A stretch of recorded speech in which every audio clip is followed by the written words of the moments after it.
আসসালামু আলাইকুম। আজকে দেখুন কিভাবে আমি নুডলস রান্না করব।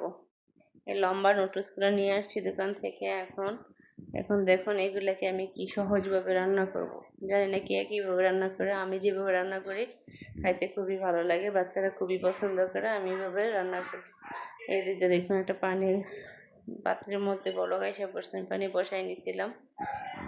দেখুন এই পানিটার মধ্যে এখন আমি সবগুলা নুডলস দিয়ে দিব। এখন নুডলসগুলো দিয়ে সেটাকে সিদ্ধ করব, নাড়িয়ে ভালোভাবে সিদ্ধ করব। সিদ্ধ করার পরে আমি যেভাবে রান্না করব সবাই আমার ভিডিওটা না টেনে দেখতে থাকুন। নতুন হয়ে থাকে সাবস্ক্রাইব করুন, প্রতিদিনের ভিডিও প্রতিদিন দেখতে পারুন আমি কি কি রান্না করি, প্রতিদিনের ভিডিও প্রতিদিন এটার মধ্যে সারি। দেখুন আমি এখন এই যে এগুলো এখন সিদ্ধ হয়ে গেছে। এখন দেখুন সিদ্ধ হয়ে গেছে এগুলো। এখন এগুলাকে এখন একটা চাটনির মধ্যে ছেঁকে ঠান্ডা পানি দিয়ে দিব। এদিকে আমি আরেকটা পাইপেন বসাই দিয়েছি, পাইপেনটা গরম হয়ে গেছে। এটার মধ্যে এখন তেল দেব, তেলটা গরম হওয়ার জন্য অপেক্ষা করতেছি। এখন এই গরম হয়ে গেলে এটার মধ্যে পেঁয়াজ দিয়ে দিব, পেঁয়াজটা দিলাম।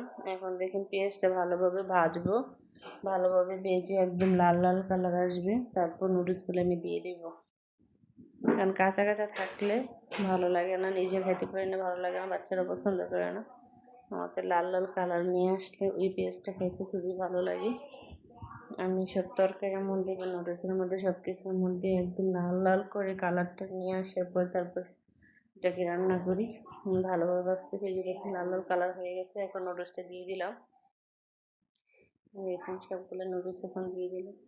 এখন তেলটার সাথে পেঁয়াজটার সাথে নুডলসটা একসাথে মিক্সড করতেছি।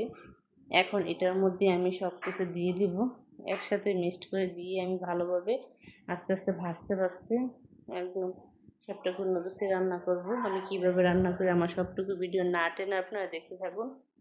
আর প্লিজ নতুন হয়ে থাকলে আমার চ্যানেলটাকে সাবস্ক্রাইব করে দিন।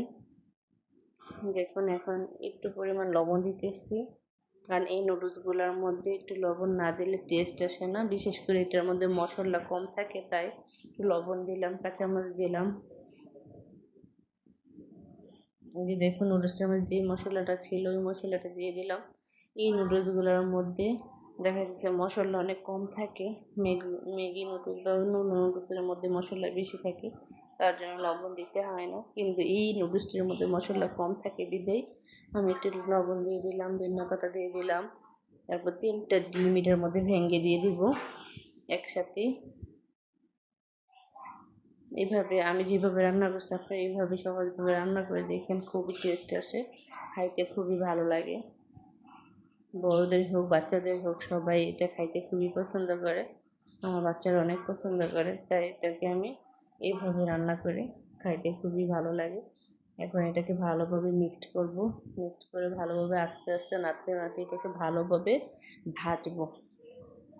অনেকক্ষণ সময় লাগে এটাকে ভাজবো। এই যে দেখুন আমার নুডলসটা হয়ে গেছে, কি সুন্দর হয়েছে, খাইতে খুব ভালো লাগে।